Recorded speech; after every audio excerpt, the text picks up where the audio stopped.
Hello, this is Module 2 lecture. In this lecture, we are going to cover chapters 3 and chapters 4.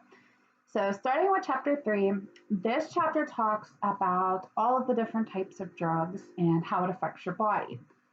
I personally feel that the way that the textbook is written is slightly confusing. I'm not sure if you guys felt the same way or not, but I wanted to find a way to kind of break this down a little bit more so that it wasn't quite as confusing and put it in as simple terms as I possibly could because a lot of the stuff that you will read or see can get pretty technical and pretty medical. And I don't personally have a medical background, so I feel maybe some of you don't have a medical background as well. So I wanted to break it down as simple as possible. So first things first is let's start by how do drugs get into your body? Well, that sounds like an easy question. So you can drink a beer, you can swallow a pill, you can chew tobacco, you can smoke a cigarette or smoke weed, you can snort cocaine, or you can inject heroin into your veins. So those are some of the ways that drugs get into our body. Once a drug gets into our body, it's all going to go through our blood system and go to the central nervous system. The central nervous system is made up of the brain and the spinal cord. So that is important to note. So kind of a side note, but an important side note is that drugs don't just affect the central nervous system, but that is like the main path that it goes to.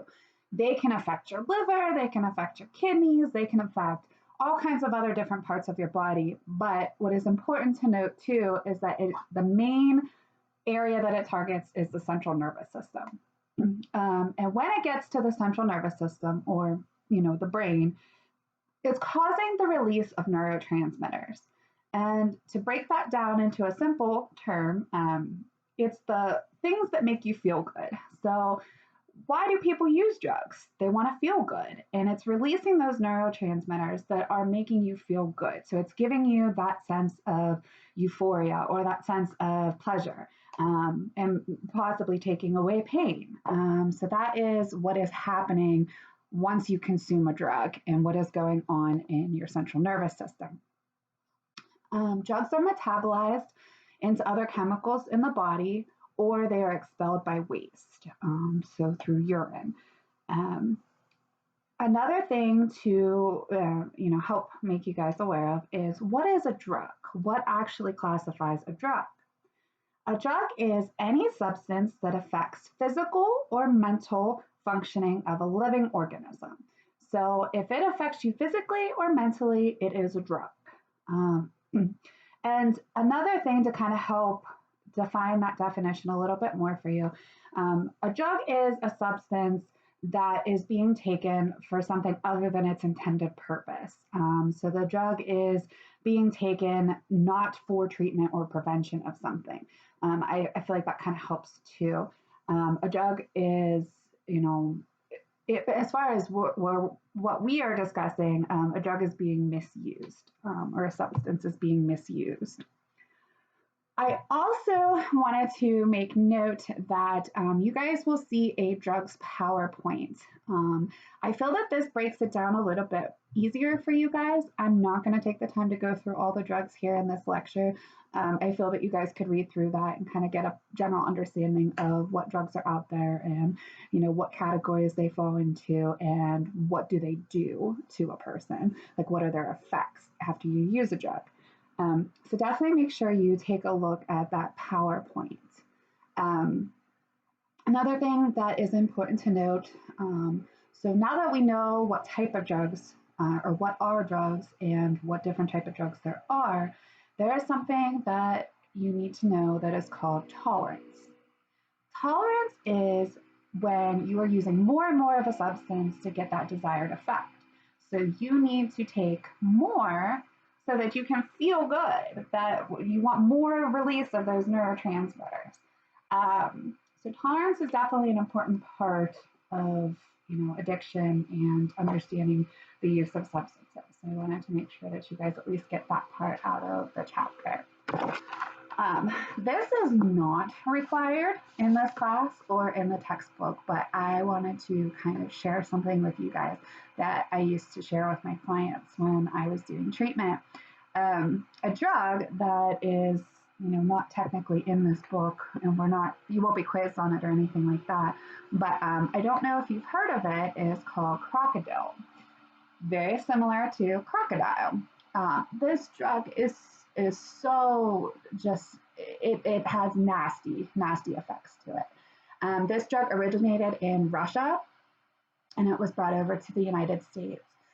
What I did find from reading is that I think the last reported use of it was like 2013, so it's maybe not as common now as it once was. It seemed like it kind of came real fast and left, which is good because, like I said, it's a nasty drug. It is that the crocodile is the street name. The formal name, I guess, would be desomorphine. And this drug is made up of some nasty things. You have gasoline, you have paint thinner, red phosphorus, which is the top of matches. Just crazy things. And it is similar in the production to meth. So just to kind of give you a perspective on that. It is an opioid derivative, so a codeine you're going to get the similar effects of an opiate. What makes it stand out is that most commonly you're going to inject this drug, and at the injection site, you are going to develop gangrene, and you turn green and scaly, hence the name, the crocodile, the street name. Like I said, it is made up of some nasty stuff, and I think that what made it so popular was that it was very fast acting, and it was said that it was cheaper to make in Russia than heroin, cheaper, easier means of making than heroin was. Um, Thankfully, like I said, there's no real reports of it, but I just kind of wanted to share something interesting with you guys. Like we were talking in the previous module about how things are always changing, things are always evolving in substance use. I mean, there are drugs, that kind of come and go, fad drugs, if you will, and that was one of them. Um, One last thing in this chapter to take note of is Korsakoff psychosis. This is also known as wet brain. Wet brain is damage to parts of the brain that deal with memory function. And this is specifically related to alcohol use. So definitely something that I wanted you guys to take away from that chapter as well. Moving on to chapter 4 is dealing a little bit more with co-occurring disorders. I believe that your textbook refers to this concept as like a double whammy of disorders because you got your substance use and you got mental health too. I used to kind of have this discussion often is what came first, the chicken or the egg?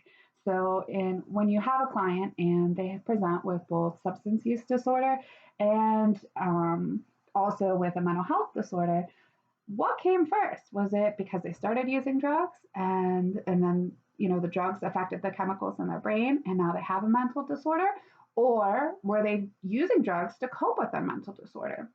It could be any of the above. And what happens is that if you're using drugs and you have a mental disorder, it kind of worsens both conditions, or it can worsen both conditions.